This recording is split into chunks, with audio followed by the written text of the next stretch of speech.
आजकल बच्चे क्या गाना गाते हैं, हमें नौकरी चाहिए, हमें नौकरी चाहिए। क्यों गाना गा रहे हैं? क्योंकि तुमने बच्चों को यही पढ़ाया, बेटा नौकरी करना है, अच्छे नंबर लाओ, नौकरी करना है, अच्छे नंबर लाओ, नौकरी करना है। तुमने बच्चों को अपाहिज कर दिया है, यहां खोपड़ी से, मस्तिष्क से।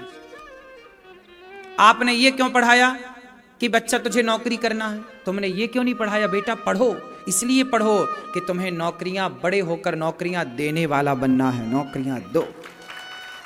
नौकरियां लेने वाला बड़ा कि नौकरियां देने वाला बड़ा? बोलो। लेकिन आज माँ बाप क्या पढ़ा रहे हैं बच्चों को? बेटा नौकरी करना है। तुम्हें लग नहीं रहा, तुमने अपने, आज जितने बच्चों को नौकरी नहीं मिल रही है ना, कुछ बच्चे उनमें से आत्महत्या कर लेते हैं। नंबर कम आए, नौकरी नहीं मिली, मर गए। उनकी मृत्यु का जिम्मेदार कौन है?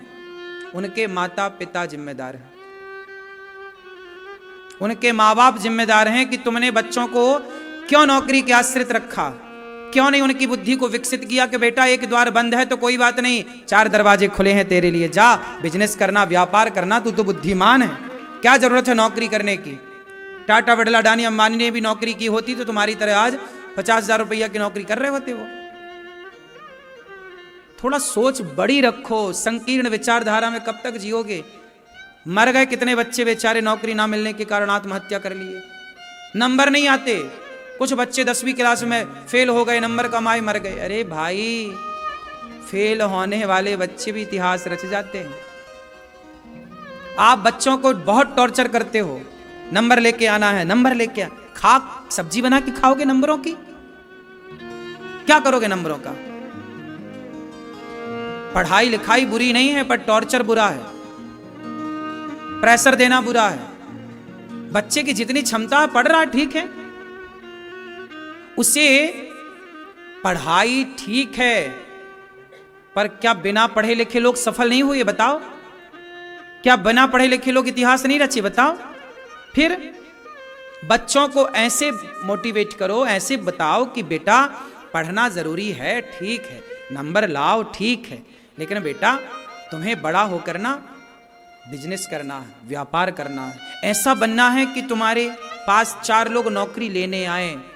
आज तुम्हारी क्लास में जो ज्यादा नंबर लेके आया है, तुम्हें ऐसा बनना है कि वो ज्यादा नंबर लाने वाला तुम्हारे यहां नौकरी करे। ऐसे क्यों नहीं पढ़ाते? क्यों? कम नंबर वाले के यहां ज्यादा नंबर वाले नौकरी कर रहे हैं कि नहीं? बोलो हां कि ना। तो आज जितने बच्चे पढ़ाई लिखाई के नाम पर आत्महत्या करते हैं, नौकरी के नाम पर, उसका जिम्मेदार स्वयं उनके माता पिता हैं। तुमने बच्चों को केवल एक ही रास्ता बोला है कि बेटा केवल नौकरी है, नहीं तो कुछ नहीं है, नौकरी है नहीं तो क्यों? संसार में बहुत सारे दरवाजे खुले होते हैं हमारे लिए।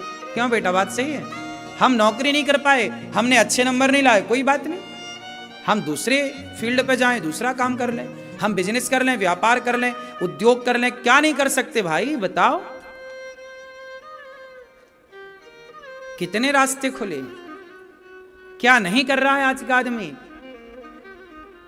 अनपढ़ आदमी, कितने लोग आज भी बाजार में ऐसे बैठे हैं जो बड़े बड़े बिजनेसमैन हैं, पर उनको अच्छे से पढ़ना लिखना नहीं आता, लेकिन बहुत सफल व्यापारी बने। काम का उनके घर में पढ़े लिखे सीए 10-10 सीए काम कर रहे हैं। पढ़े लिखे लोग तो पैसों में मिल जाते हैं, पागल। खोपड़ी है, बुद्धि है, तो पढ़े लिखे लोग तो पैसे मिल जाएंगे। हम कितने चाहिए पढ़े लिखे लोग? बताओ, पैसे में आ जाएंगे। 50,000 रुपया महीना, ढेर मिल जाएंगे। पढ़ाई लिखाई की वैल्यू से ज्यादा खोपड़ी, मस्तिष्क, बुद्धि की वैल्यू है। कई बार अनपढ़ आदमी पढ़े लिखों को चलाता है, नहीं चलाता। फिर तो ये सब पाठ काहे नहीं पढ़ाते बच्चों को? मरने पे मजबूर कर देते हैं माँ बाप बच्चों को, इतना टॉर्चर, नंबर लाना है, नंबर लाना है, खाओ नंबर खाओ। क्या करोगे नंबर का? क्यों? आजकल बच्चों का बचपन खत्म हो गया, ना बच्चों को खेलने का समय है, ना कूदने का समय। बस दिन भर झोला उठाए भागते, स्कूल भागते, कोचिंग भागते, खेलने खाने। आप लोग जितना खेलते थे ना, अब आज के बच्चे उतना नहीं खेल रहे हैं। तुमने बचपन गवा दिया बच्चों का पढ़ाई के नाम पे। ना बच्चों के खेलने का टाइम है, ना घूमने का टाइम है। क्यों? पढ़ाई बुराई नहीं है, पढ़ना चाहिए, खूब पढ़ना चाहिए, लेकिन पढ़ाई कर चाहिए नहीं कि सिर्फ पढ़ाई हम करेंगे तो ही हम सफल होंगे, हमारे नंबर ज़्यादा आएंगे तो ही हम सफल होंगे। हमारे नंबर कम आए कोई बात नहीं, फेल हो गए हम कक्षा में तो भी कोई बात नहीं, फेल होने वाले के घर में भी पास होने वाले काम कर रहे हैं। बात सही है। फिर बच्चों को वो पढ़ाओ जिस पढ़ाई से उनका लोक परलोक संवर जाए। बच्चों को आप क्या पढ़ाओ? धर्म पढ़ाओ। बेटा धर्म क्या है? आजकल पढ़े लिखे तो हैं बच्चे, चरित्रहीन हो गए पढ़ लिख कर। बच्चों को धर्म पढ़ाओ। बेटा धर्म क्या है? चरित्रवान बनना है, समाज की सेवा करना है। सबसे अधिक पढ़ा लिखा आप किसे मानते हैं? बताओ, सबसे ज्यादा पढ़ा लिखा कौन? रावण ज्यादा पढ़ा लिखा कि राम ज्यादा पढ़े लिखे? बोलो बोलो। डिग्रियां देखोगे तो डिग्रियां रावण की ज्यादा है। रावण ज्यादा पढ़ा लिखा था लेकिन राम से हार गया। राम तो कम ही पढ़े लिखे थे रावण के आगे। वो अलग विषय है कि राम भगवान है, पर सामान्य दृष्टि से देखा जाए तो रावण ज्यादा विद्वान था। इसलिए तो कथा ये भी आती है कि राम जी ने लक्ष्मण जी से कहा कि जाओ इससे कुछ सीख लो। आखिरी समय जब उसे बाण लगा तो राम जी ने खुद कहा लक्ष्मण जी से, जाओ लक्ष्मण, अब ऐसा विद्वान इस धरती पे ना पैदा होगा, जाओ कुछ उपदेश ले लो। तो रावण विद्वान तो था ही, इसमें कोई आश्चर्य नहीं है, कोई किंतु और परंतु नहीं है। लेकिन वो विद्वान होने के बाद भी आचरण कैसा था उसका? मायने ये नहीं रखता कि आप पढ़े लिखे कितने हैं, मायने रखता है कि आपका आचरण कैसा है, व्यवहार कैसा है। राम कम पढ़े लिखे थे पर आचरण व्यवहार अच्छा है, पूजा होती है। रावण ज्यादा पढ़ा लिखा था पर भी पुतले जलाए जाते हैं। तो हम बहुत पढ़े लिखे हैं पर हमारा आचरण व्यवहार गलत है, तो क्या करेगी पढ़ाई? आप बहुत पढ़े लिखे हैं लेकिन अपने बाप का सम्मान नहीं करते। आप बहुत पढ़े लिखे हैं, अपनी माँ का आदर नहीं करते। हम थोड़ा कम पढ़े लिखे हैं पर माँ की आरती उतारते हैं। बताओ समाज में किन बच्चों की जरूरत है जो पढ़ लिख कर माँ बाप का अनादर करें या कम पढ़े लिखे होकर के भी माँ बाप का सम्मान करें? हमें वो बच्चे चाहिए जो माँ बाप का सम्मान करें। हमें वो बच्चे चाहिए जो दीन दुखी के काम आए, जो सबकी हेल्प करें। आज पढ़े लिखे लोग कर तो रहे हैं, जरूरत से ज्यादा भ्रष्टाचार। पढ़ा लिखा है लेकिन 1000 रुपया के बिना बात नहीं करता, 5000 लाओगे तो बात करेगा, वरना बात नहीं करने को है। तो पढ़ा लिखा जितने इस देश में पढ़े लिखे उन्होंने तो देश को बेचा है, अनपढ़ थोड़ी बेच रहा है। भ्रष्टाचार पढ़े लिखे तो कर रहे हैं, अनपढ़ थोड़ी कर रहा है। बोलो हाँ। जो जितना पढ़ा लिखा है उतना बड़ा भ्रष्टाचार कर रहा है। जो जितनी बड़ी पोस्ट पर है, जितने बड़े पद पर है, बड़े पद पर है मतलब पढ़ा लिखा है, पढ़ के गया, क्या कर रहा है वो? फिर पढ़े लिखे क्या कर रहे हैं? बेच तो रहे हैं अपनी भारत माता को। ऐसी पढ़ाई पढ़ाई है सरकार ने, ऐसी पढ़ाई पढ़ा रही है कि आदमी बेईमान हो रहा है। अरे ऐसी पढ़ाई पढ़ाओ ना कि बच्चा पढ़ के ईमानदार बने। नहीं, मर जाएंगे हम, बेईमानी नहीं करेंगे। ये क्यों नहीं पढ़ाई हो रही है? कौन सी पढ़ाई को आप पढ़ाई मानते हैं? जो आपको झूठ बोलना सिखाए या जो सच पर चलना सिखाए?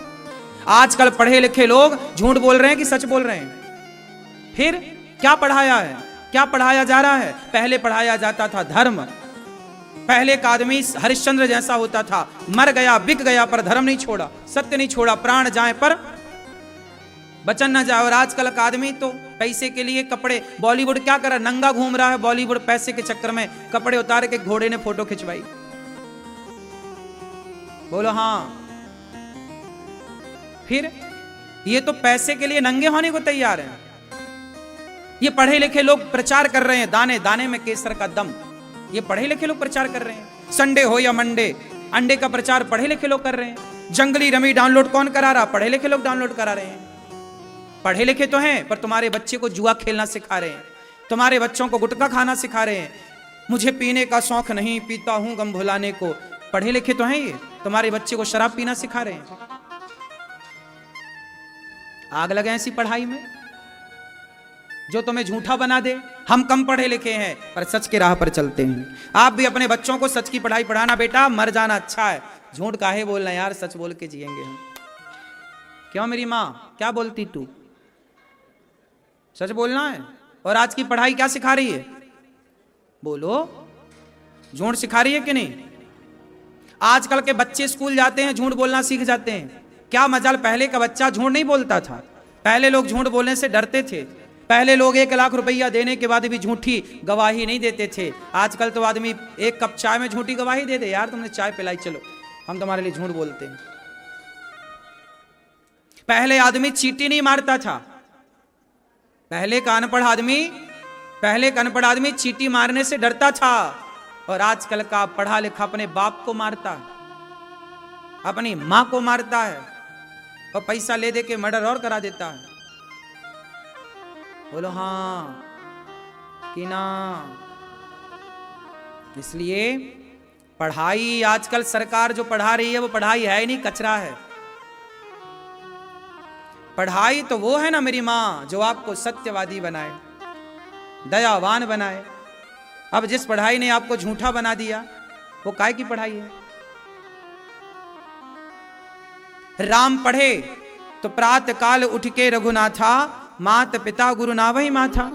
राम जब पढ़े तो राम ऐसा पढ़े कि सत्यवादी बने, राम ऐसा पढ़े कि माँ बाप का सम्मान करने के लिए वनवास चले गए। आजकल का पढ़ा लिखा बेटा कितनी बात मान रहा है अपने माँ बाप की। कौन सी जगह है जहां भ्रष्टाचार ना हो? छोटे से लेकर के ऊंचे पद तक, बड़े नेताओं से लेकर छोटे नेताओं तक, पुलिस वालों से लेकर के वहां पूरा डिपार्टमेंट भरा पड़ा है। कहीं भी जाओ भैया, पैसे के बिना काम नहीं, भ्रष्टाचार। अभी एक मैया बताई मेरे से यही प्रश्नोत्तरी में, बोले महाराज जी मैं आंगनवाड़ी की कार्य करता हूं, बच्चों के नाम का आंगनवाड़ी में दलिया आता है, बच्चे 2-2 साल के पढ़ते हैं आंगनवाड़ी में, दलिया आता है। वो रो रो के बताई, बोले महाराज जी मैं नौकरी छोड़ दूंगी क्योंकि मैं कथा सुनती हूँ। बोली कि महाराज हमारे जो बड़ा अधिकारी है वो बच्चों के नाम का दलिया आता है तो वो कहता है कि हमें 10 किलो दलिया हमें दो पहले।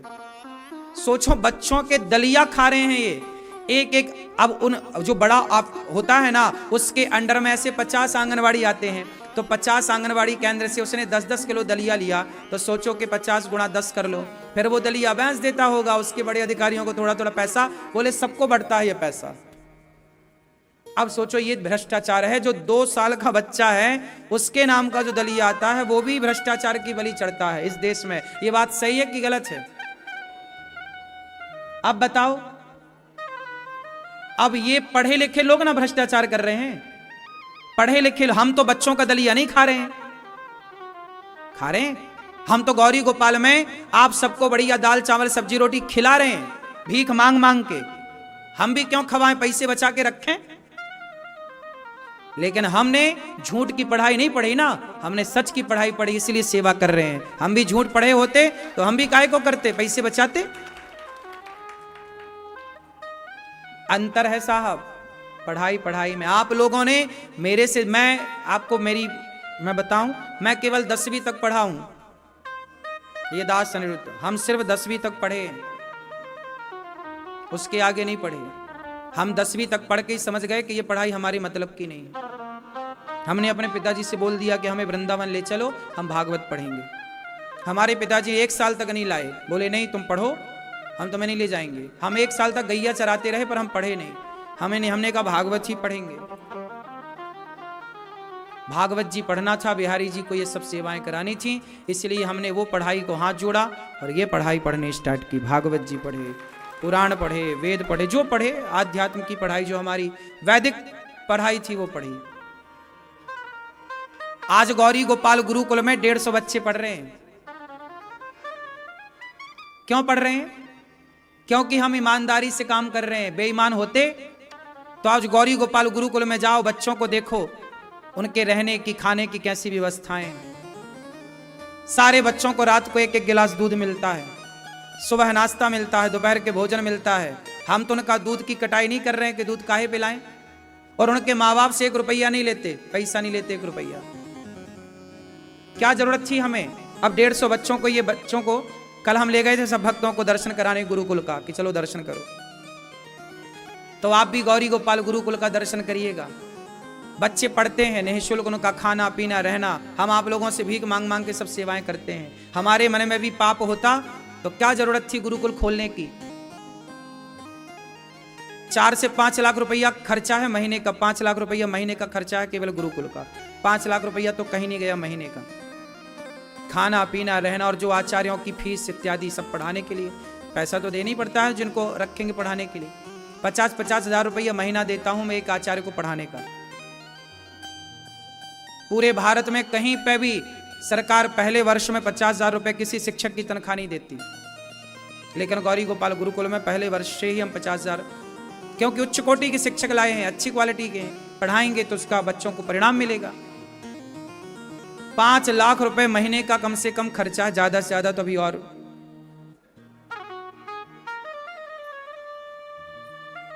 अब 150 बच्चों को आप हिसाब लगा लेना घर में बैठ के, एक गिलास दूध का, रोटी का, भोजन का, वहां उनकी रहने की, खाने पीने की, सबकी व्यवस्थाएं, पैसे तो लगती हैं काम में, लेकिन ये सारा काम हो रहा है यहां पर। क्यों? क्योंकि हमारे भीतर बेईमानी होती तो हम क्यों करते? हम भी 2-4 बच्चे ही रखते कि देखो जी 2-4 बच्चे पढ़ रहे हैं, नहीं, पूरा प्रॉपर बच्चों की सब व्यवस्थाएं, एक गुरुकुल जैसा गुरुकुल है। ये सब ईमानदारी से होता मेरी माँ। अब आप गौरी गोपाल रसोई में जाके भोजन चेक करना, आप सबने प्रसादी पाई होगी, जो आप चावल खाते हो ना गौरी गोपाल रसोई का, वो चावल कौन सा मिलता आपको? आप में से कितने लोगों ने प्रसादी पाई गौरी गोपाल जी की रसोई में? चावल पाए कि नहीं? कौन सा चावल था वो?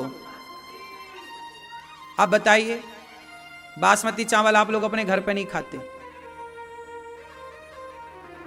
और जाके चेक कर लेना वो बासमती चावल है। हमारे देश में सबसे बढ़िया चावल बासमती ही बोला जाता है। 85 से लेके 90-95 रुपए किलो का चावल है। क्यों? 40 रुपया किलो का चावल भी तो आता है बाजार में, हम वो क्यों नहीं खिलाते आपको? 90 रुपया और 80-85 रुपया का किलो का चावल क्यों खिलाते हैं? इसलिए कि आप हमारे अतिथि हैं, और अतिथि भगवान होता है, और भगवान के लिए सबसे अच्छी चीजें होनी चाहिए। ये मेरा भाव है, ये ईमानदारी है। बेईमान होता तो मैं 40 रुपये किलो का चावल खवाता, पेट तो उससे भी भर जाता आपका। और आप थोड़ी कहते कि आपने ये चावल क्यों खवाया, और सबको फ्री में मिल रहा है। दाल जाके देखना, गाढ़ी दाल, सब्जी, जो व्यवस्थाएं हैं, फिर इससे ये पता लगता है ये ईमानदारी है। सरकार बेईमान होती है, इसलिए वो बच्चों का दलिया भी चुरा लेती है। बोलो हाँ। सरकार को पता है कि भ्रष्टाचार हो रहा है, पर चुप बैठी है धृतराष्ट्र की तरह। सरकार को क्या नहीं पता? सब पता है कि बेईमानी चल रही इस देश में, जबरदस्त भ्रष्टाचार चल रहा है, लेकिन कहां मुंह खुल रहा किसी का? हाँ या ना? आदमी को मौका मिल रहा है तो सब खाए जा रहा है। सब जब सोचिए आंगनवाड़ी का बच्चों का दलिया भ्रष्टाचार की बलि चढ़ रहा है, वहां जो दवाइयां आती हैं उसमें भ्रष्टाचार हो रहा है, सोचिए ये कौन लोग हैं? इसलिए आपसे कहता हूं बच्चों को ईमानदार बनाना, बेईमान ना बनाना। ये धरती ईमानदारों के बल पर टिकी है, बेईमानों के बल पर तो कब की रसातल में चली जाती। क्यों मेरी मां?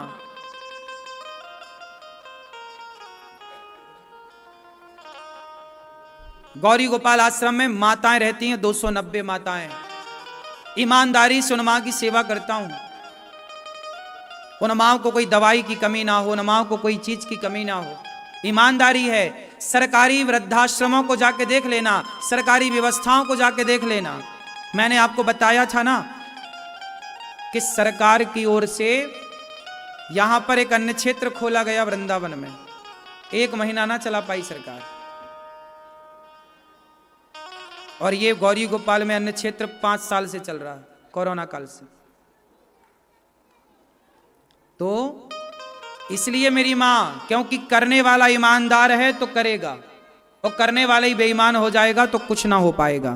तो ये ईमानदारी का प्रमाण है कि गौरी गोपाल में जितनी सेवाएं चल रही हैं, इतनी सेवाएं आप आके देख भी नहीं पाते। यहां इतनी सारी माताएं हैं कि सभी माताओं का आप दर्शन भी नहीं कर पाते। यहां घूमने के लिए आपको कम से कम 2 से 3 घंटे का समय चाहिए, तब आप यहां की बारीकी को देख पाओगे।